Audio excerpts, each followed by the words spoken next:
Olá professor, olá professora, sejam muito bem-vindos a mais uma pré-aula da nossa classe dos adolescentes.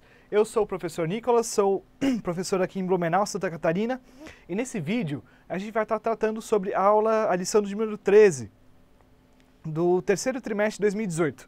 Esse trimestre a gente está terminando agora a revista com o tema História da Igreja para Adolescentes. Aqui em Blumenau a gente usa a revista Adolescentes Vencedores da CPAD.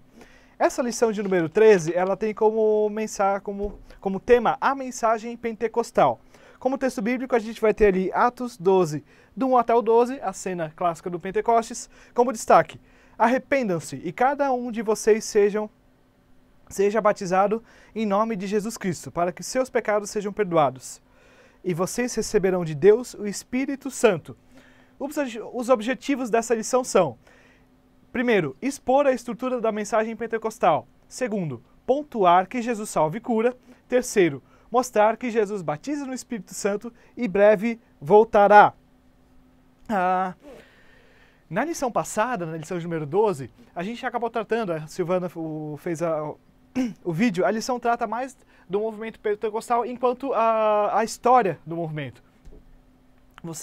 Nós estudamos onde que começou, quais foram as bases, Charles Parham, William Seymour, o avivamento da Rua Azusa que aconteceu de forma subsequente até a chegada e os primeiros atos da igreja no Brasil, através dos dois fundadores da igreja, o Daniel Berg e o Gunnar Wingren, e no final nós estudamos as três ondas do pentecostalismo. Primeira onda, pentecostalismo clássico, com a congregação cristã e a Assembleia de Deus. Segunda onda, a Igreja do Evangelho Quadrangular, a Igreja do Deus e Amor. Terceira onda, os neopentecostais. E aí vai ter todo tipo de coisa maluca.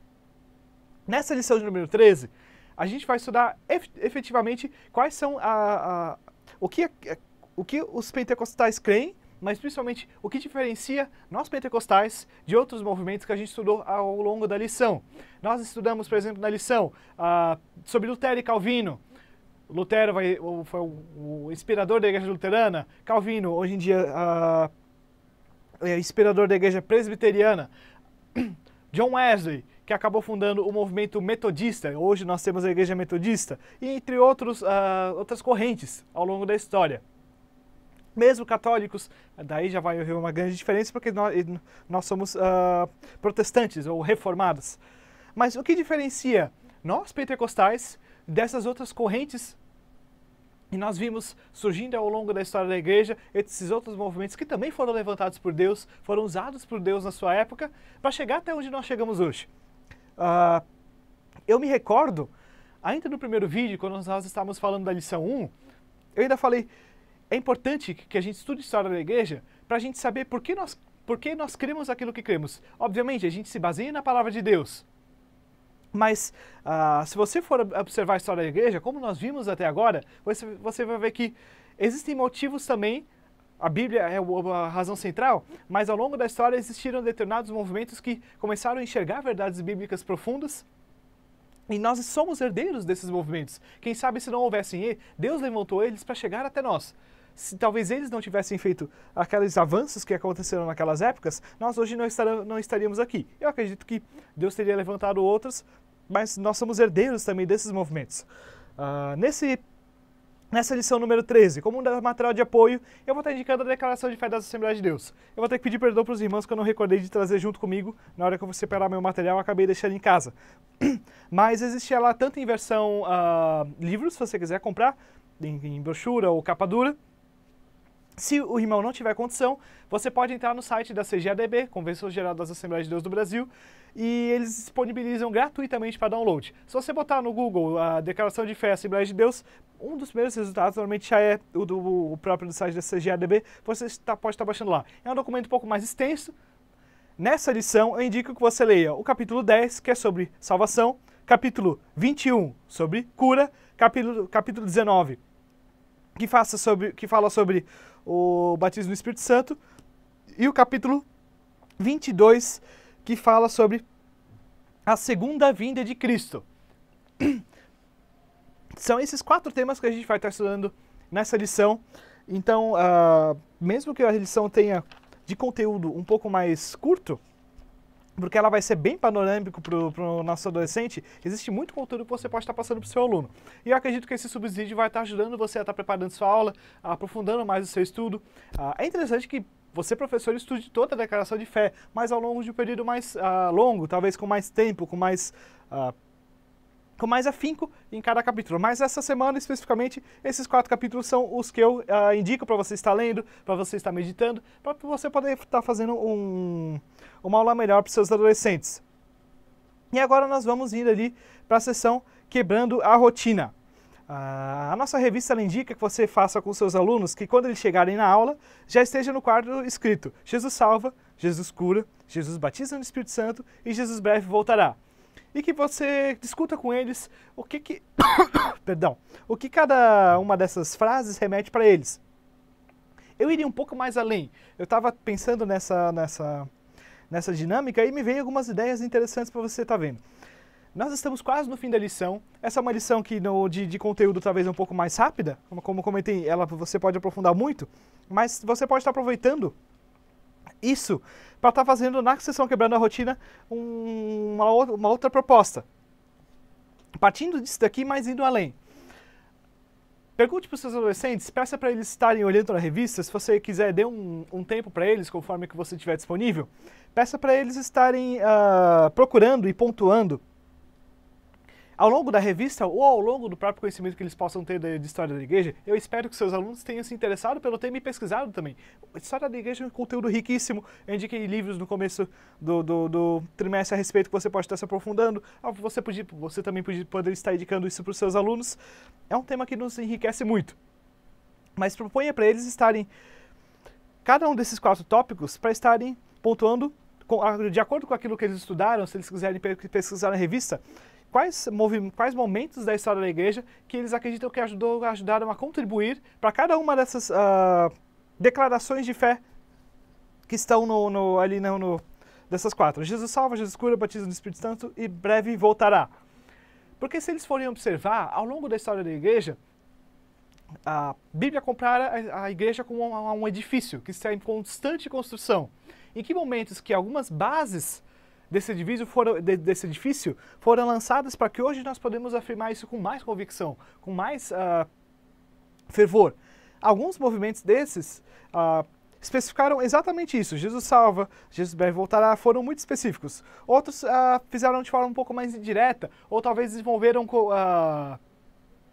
uma linha de pensamento que nós precisamos dela hoje para estar declarando isso hoje. Então isso propõe que eles busquem os fundamentos de cada uma dessas 4 declarações ao longo da história. Ali, conforme a gente for explicando os tópicos, eu vou estar também passando algumas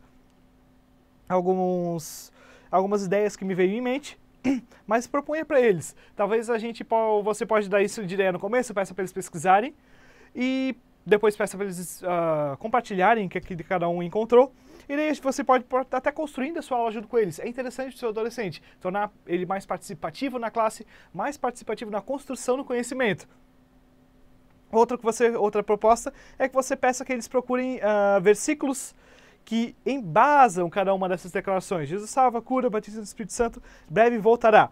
Alguns deles são bem conhecidos, outros nem tanto, mas eu ainda acho mais interessante que você faça esse panorama histórico, porque isso vai ajudar eles a revisarem os conteúdos e vai ajudar eles a criarem mais pontos de contato entre as lições, porque às vezes a lição ela pode dar alguns pulos, até por uma limitação de espaço, tempo, quantidade de lições do trimestre. Às vezes existem alguns pulos históricos que às vezes pode ficar um pouco estranho. E isso pode servir para eles ajudarem a estar percebendo mais as conexões entre as demais lições. É interessante também que você, professor, para isso, ou conheça os assuntos que foram tratados nas outras lições. Eu espero que realmente você tenha estudado História da Igreja para estar dando esse trimestre, ou que você pelo menos leia cada uma das lições para você estar podendo fazer as suas conexões. Se você já deu algumas aulas, eu acredito que então você só teria que estar revisando aquelas que você não deu. E agora nós vamos chegando nos temas da aula em si. O que os pentecostais creem? O que nós cremos? Será que a doutrina pentecostal ela se resume somente à doutrina da nossa crença no batismo, da atualidade do batismo no Espírito Santo? Da atualidade dos dons do Espírito Santo nas pessoas, do empoderamento que Deus dá para nós? Será que isso é tudo que nós pentecostais cremos? Porque existe uma confusão às vezes, até por parte de alguns irmãos da igreja, que muitas vezes acabam quase que resumindo a mensagem bíblica somente no Espírito Santo, e a partir do Espírito Santo eles acabam indo fazendo coisas que contradizem a própria palavra de Deus. Ou acabam seguindo movimentos que pregam verdadeiras heresias, mas que como supostamente ou aparentemente tem o aval dos dons do Espírito Santo, acabam acreditando nesses como se isso fosse a única coisa que nós pentecostais cremos.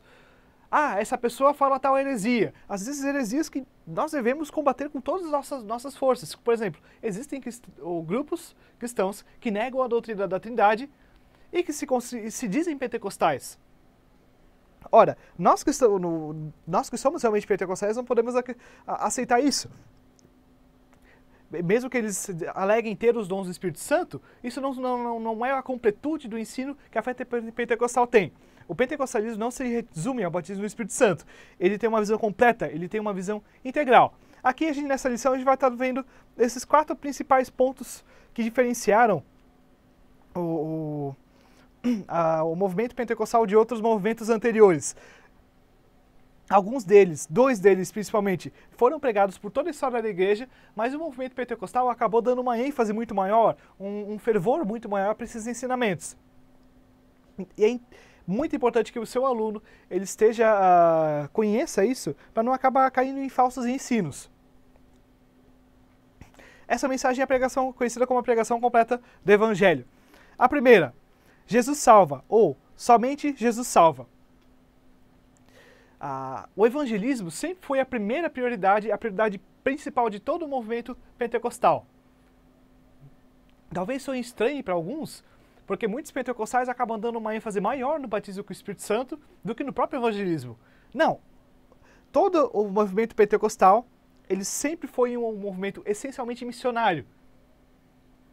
Então, a coisa mais importante para os pentecostais é que Jesus salva e que somente Jesus salva. Não existe outro salvador, não existem outros salvadores, a pessoa não pode fazer nada para se salvar, somente Jesus pode salvar seu monte, somente Jesus pode transformar a vida dela e que Jesus efetivamente veio e morreu e ressuscitou para nos salvar de nossos pecados. Porque existem até hoje alguns cristãos que eles vivem como se eles crescem que Jesus morreu para melhorar a nossa vida, Jesus morreu para mudar a nossa vida, que Jesus morreu para fazer uma série de coisas, nos tirar da pobreza. A teologia da prosperidade fala tanta besteira hoje em dia. E acabam ensinando essas coisas, sendo que o verdadeiro pentecostal, ele acredita que Jesus ele veio para nos salvar. A coisa mais importante, a coisa central de todo o evangelho não é o batismo do Espírito Santo, é a salvação.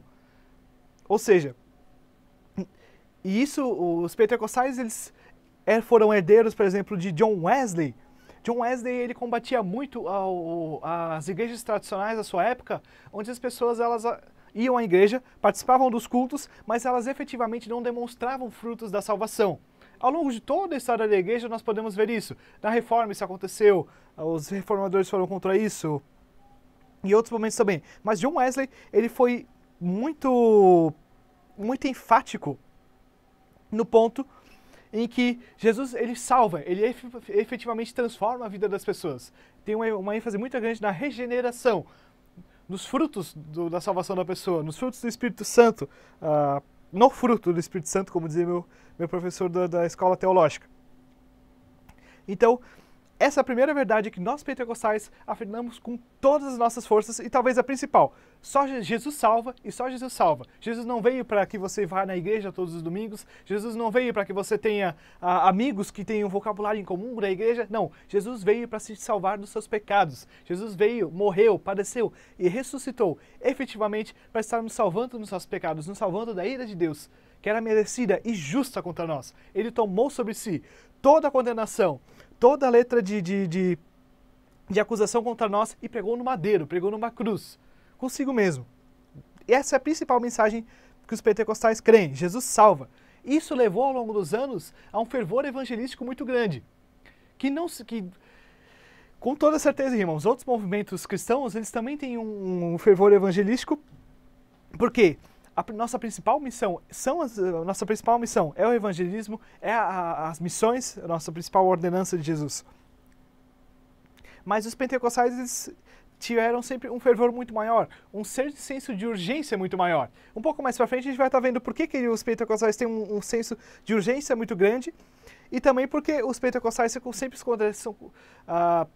iam confiantes de que eles iriam para a evangelização e que Deus iria prover eles. A gente vai estar continuando ao longo da lição. Mas se você for analisar hoje em dia, pegar gráficos de onde o cristianismo cresce mais, é justamente onde o movimento pentecostal é mais forte, África e América Latina. O maior número de pentecostais do mundo estão nesses dois continentes, e esses dois continentes são onde a fé cristã é onde ela mais cresce, onde ela mais se espalha, onde ela mais tem conversões. Por quê? Porque os pentecostais, eles consideravam que essa era a mensagem mais importante. Isso sempre foi prioridade do movimento pentecostal. Como o seu adolescente tem levado isso para a vida dele? Será que ele realmente já caiu em si? Jesus morreu para me salvar, para salvar aqueles que eu amo, mas também para salvar todo mundo, toda a humanidade. Nós vimos isso um pouco também na lição sobre Armínio. Sempre foi a fé pentecostal é essencialmente uma fé missionária. E aí nós vamos para o segundo ponto. Jesus cura. Nós pentecostais, nós cremos, não somente cremos que Deus pode fazer milagres. A maioria dos cristãos acredita que Deus pode fazer milagres.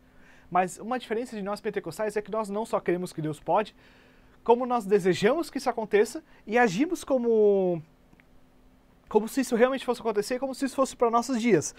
Se você for perguntar para um cristão que não crê na atualidade dos dons do Espírito Santo, ele vai dizer muitas vezes para você, Deus pode fazer o que quiser. Eu não vou dizer que ele não faz, mas eu não vivo minha vida esperando que isso aconteça, eu não ajo esperando que isso aconteça.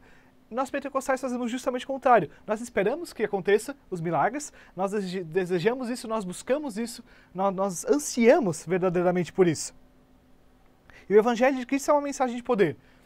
Ora, qual era a função dos milagres na igreja primitiva, nos apóstolos? Era testificar o ensino deles. Professor Nicolas, você está me dizendo que todo pregador que ele faz milagres, ele tem um aval de Deus? Não, de forma alguma. De forma alguma. A própria palavra, ela diz que nós devemos provar os espíritos. Nós devemos provar a partir das Sagradas Escrituras, que nos dão todo o ensinamento que a gente precisa, nos dão toda a orientação que a gente precisa. Mas os apóstolos, no começo, os milagres eles eram exatamente isso, uma forma de testificar que Deus estava com eles. Algo de sobrenatural que não podia ser desse mundo estava com eles. Da mesma forma que no Israel antigo, os profetas faziam milagres e maravilhas. Moisés fez milagres e maravilhas através de Deus frente ao povo de Israel para provar que o Deus Todo-Poderoso estava com eles. Nós pentecostais também cremos nisso. E nós resumimos isso na afirmação Jesus cura. Onde a gente pode estar vendo isso na história da igreja? Esse é um dos pontos que eu comentei antes que não são tão enfatizados ao longo de alguns movimentos, mas nós podemos encontrar base lá em Agostinho e Tomás de Aquino. Muitas vezes hoje nós vemos pessoas alegando que a fé cristã, que tudo aquilo que é sobrenatural é falso, que só pode ser considerado verdadeiro aquilo que a ciência prova, aquilo que a ciência nos mostra. E para o seu adolescente isso às vezes pode estar soando uma coisa muito atual, uma coisa muito nossa. Alguns chegam a dizer, há 1000 anos atrás, há 2000 anos atrás, as pessoas poderiam até crer que alguém ressuscitou dos mortos. Mas hoje em dia nós conhecemos a ciência, nós sabemos que isso não acontece. Ora, nós não podemos dizer que pessoas há 2000 anos atrás eram tolas o suficiente para achar que as pessoas morriam e simplesmente saíam andando por aí. Irmão, é simplesmente incabível. É tão incabível hoje que a gente considera que um morto voltou à vida, se Deus não agir, claro. E há 2000 anos atrás, isso era considerado tão impossível quanto hoje. E por muito tempo, houve ataques à fé cristã justamente por esse lado sobrenatural dela. Pelos cristãos alegarem que houve um milagre, houve a ressurreição e todos os milagres subsequentes dos apóstolos.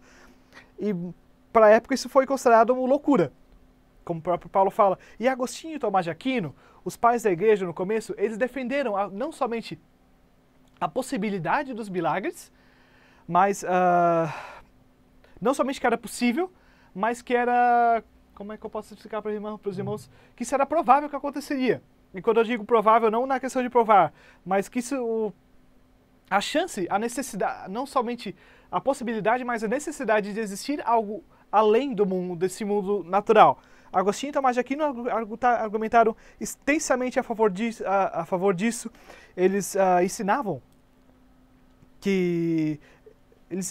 e estudavam formas de você poder estar argumentando a favor da existência de Deus através da lógica, através da razão. Você pode estar estudando esses argumentos e a possibilidade e a necessidade de existir o sobrenatural. Eles mostraram isso nas obras deles. Então é mais uma coisa interessante para você estar vendo com seus alunos, que nem eu comentei ali, para estar buscando ao longo da história da igreja as bases da nossa as bases que nós usamos hoje para fundamentar a nossa fé. Esse é um momento muito interessante para você estar fazendo com seus adolescentes de testemunhos. Será que algum deles conhece alguma pessoa próxima que recebeu uma cura de Deus? Será que algum deles recebeu uma cura de Deus, ele mesmo? Ele pode falar isso, ele pode dar esse testemunho de forma pessoal? Agora eu vou um pouquinho além. Será que algum dos seus adolescentes... Nós temos uma turma nova de 13, 14 anos, mas eu acredito que já é possível. Eu creio plenamente que o Espírito Santo usa adolescentes. Será que algum dos seus adolescentes já orou pela cura de alguém e essa pessoa foi curada? Tem o dom de cura? Olha, irmão, nós precisamos trazer esses ensinamentos que a gente está vendo nessa lição para a nossa realidade do dia a dia. Ensine para o seu adolescente com convicção. Jesus cura. Nós podemos orar por pessoas e elas podem receber a cura. Muitas vezes nós ficamos receosos, nós ficamos com medo de, e se Deus não fizer? Não que Deus não tenha poder, mas e se Deus não quiser fazer? Mas não, irmãos. A Bíblia ensina que a maioria das vezes onde uma pessoa recebeu cura, essa cura veio através de outra pessoa, da intercessão de outra pessoa, da oração, seja da imposição de mão por parte da igreja, da unção, com óleo. Mas a Bíblia relata que os milagres de cura, a maioria das vezes acontecem por intercessão de outras pessoas. E o seu adolescente, ele pode fazer isso. Já pensou? Que legal para ele. Incentive o seu adolescente. Seu adolescente, ele tem autoridade espiritual também para estar curando pessoas, para estar orando por pessoas. Creia nisso com convicção. Ensine isso com convicção para todos eles. E o terceiro ponto. Jesus batiza no Espírito Santo. Esse é outro ponto, um pouco mais... que ao longo da história da igreja, não vou dizer que vai ser ignorado, mas vai ser não tão enfatizado por alguns movimentos. E aqui a gente vai estar podendo ver a Rua Azusa. O movimento da Rua Azusa, Charles Parham, William Seymour, que foram os pais do movimento do pentecostal. Mais um ponto onde ao longo da história da igreja a gente pode estar vendo as bases dessa nossa crença. Nós pentecostais cremos no batismo do Espírito Santo e cremos que isso acontece. Existe um pouco de controvérsia, alguns creem que isso acontece junto com a salvação, existem alguns que creem que isso pode acontecer de forma subsequente, algum tempo depois da salvação. Não vou entrar aqui nessas efemérides, não acho que seja ponto central para a nossa lição. Mas nós pentecostais cremos no batismo com o Espírito Santo como se fosse, segundo a bênção é uma palavra um pouco difícil, mas como se fosse um empoderamento que Deus dá para os crentes, conforme a necessidade da igreja, conforme a vocação que Deus tem para cada um. Esse empoderamento. E uma verdade que a gente já vai estar retornando aqui para a primeira. O batismo no Espírito Santo existe para o evangelismo. Isso é muito importante, irmãos. Os dons do Espírito Santo, o batismo no Espírito Santo, ele existe para servir a igreja. Não existe crentes batizados no Espírito Santo que ele vai servir a si mesmo, que ele vai pôr as mãos sobre si mesmo e vai decretar a cura de si próprio. Não existe irmãos que vai entregar profecia para si mesmo. Pode ocorrer sim, mas não é de forma alguma a prática comum. A prática comum é que Deus nos dá os dons para que esses dons sejam usados para abençoar outros irmãos, para falar com outros irmãos, para estar edificando outros irmãos. O único dom que a Bíblia fala que Deus usa para edificar a nós mesmos é o dom de línguas estranhas, ou falar em outras línguas. É o único dom que existe efetivamente para nos edificar.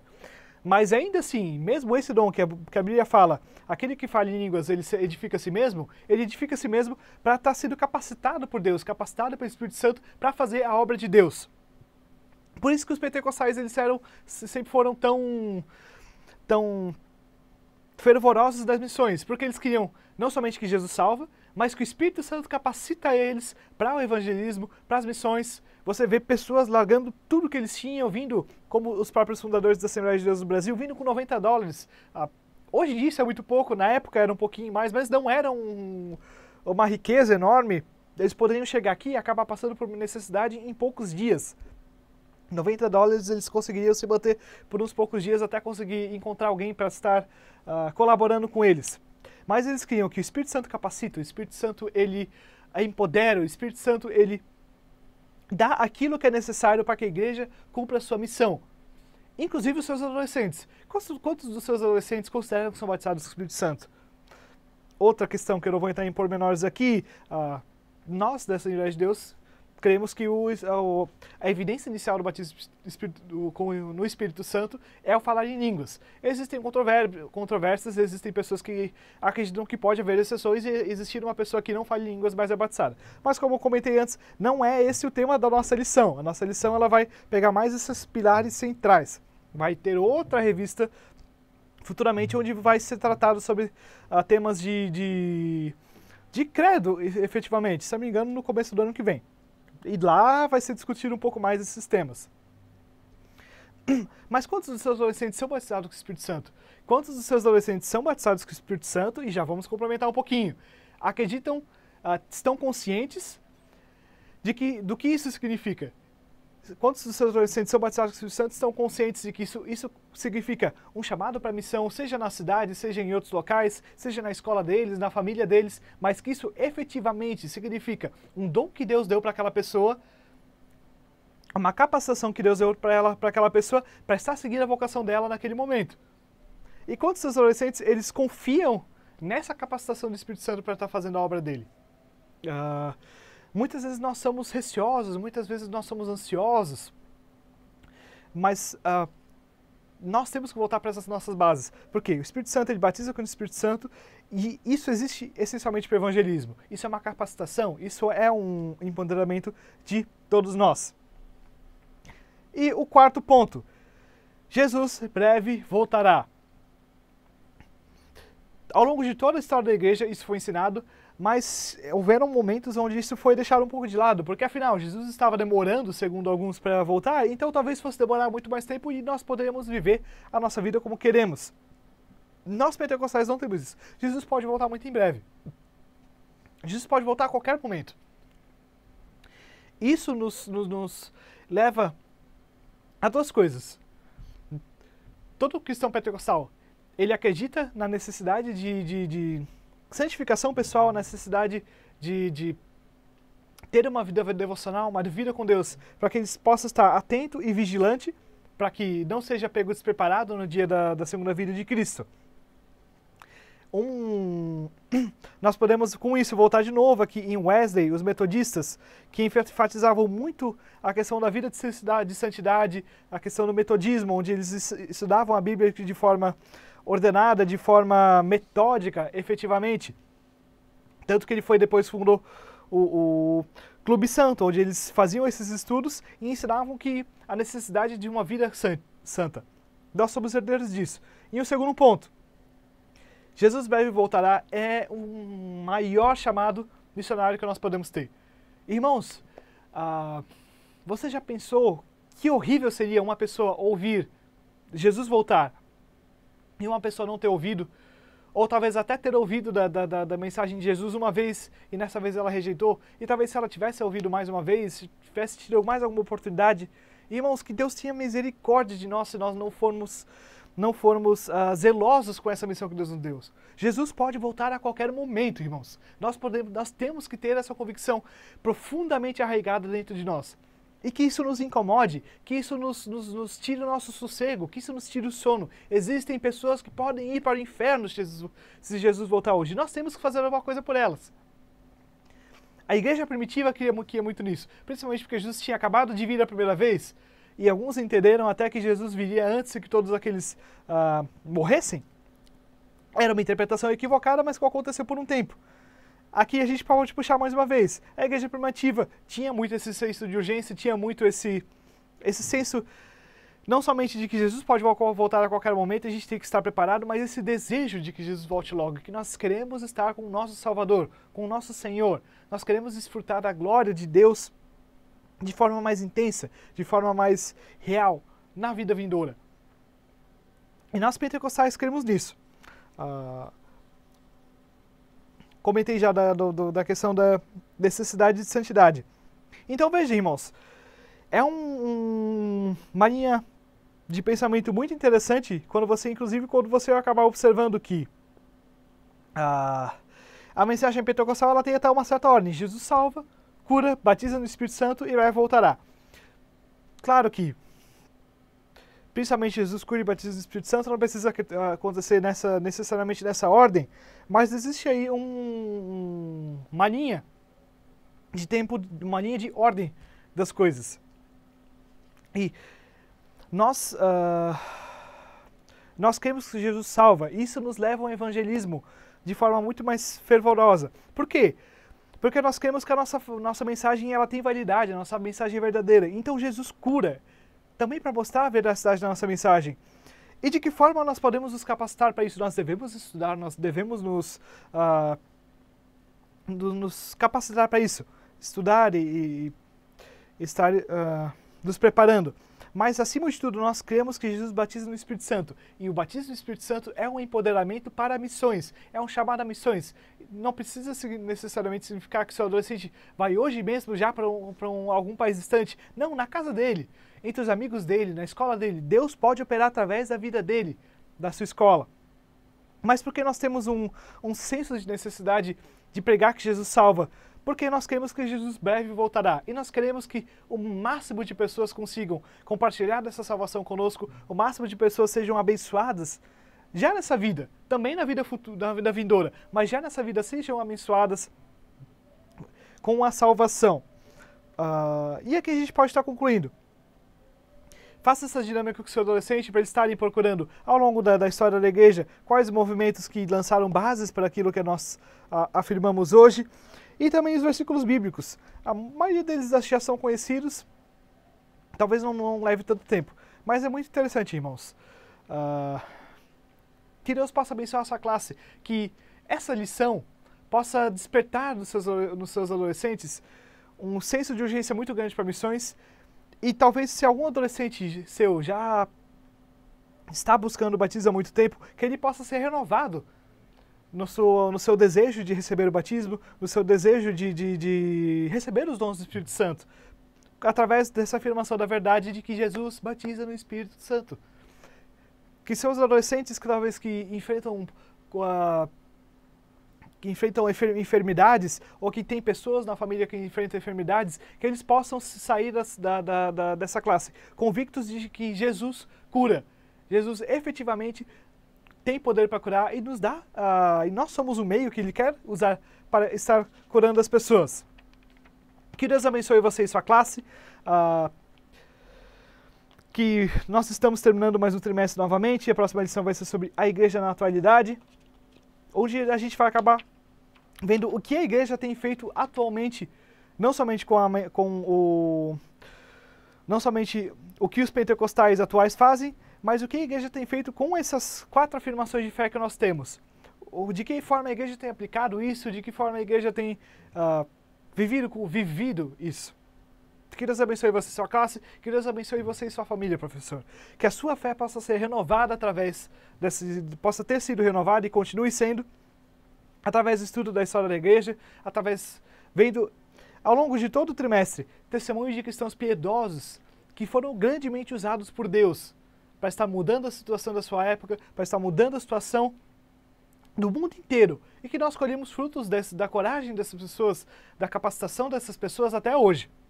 Que seus adolescentes sejam grandemente abençoados através desse estudo. Nós nos vemos numa próxima lição. Esse trimestre eu não tenho mais nenhum vídeo, por semana que vem não me recordo agora qual vai ser o professor, mas nós nos veremos numa próxima lição, se é que sim Deus quiser. Afinal, Jesus pode voltar a qualquer momento e nós cremos que isso será breve. Irmãos, se você tiver alguma dúvida, você pode deixar nos comentários no site da Escola Bíblica, www.eb-blumenau.com.br. Lá tem os subsídios de todas as classes, material escrito, vídeos de outras turmas. Acompanhe também o site da Escola Bíblica. Se você tiver alguma dúvida, você pode deixar nos comentários lá. Ou se você estiver assistindo pelo YouTube, você pode colocar nos comentários do YouTube. Não esqueça de curtir o vídeo. Se você tiver interesse, inscreva-se no canal da nossa igreja. Assim você pode estar recebendo notificações de não somente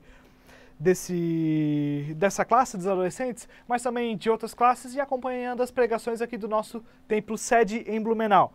Que eu acredito que vão abençoar o irmão ricamente, vão estar sendo uma boa fonte de conhecimento, de edificação para os irmãos. Que Deus abençoe você e que dê sabedoria, dê entendimento e que capacite você através do Espírito Santo para estar dando uma melhor área para a sua classe. Até uma próxima!